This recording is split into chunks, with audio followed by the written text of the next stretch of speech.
នេះកន្លែងយកទឹកញាតិញោមក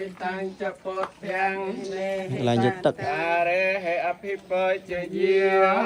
ស្វាខាតោកន្លែងដងទឹកតាធម្មោសន្តិនទឹកដែលហូរ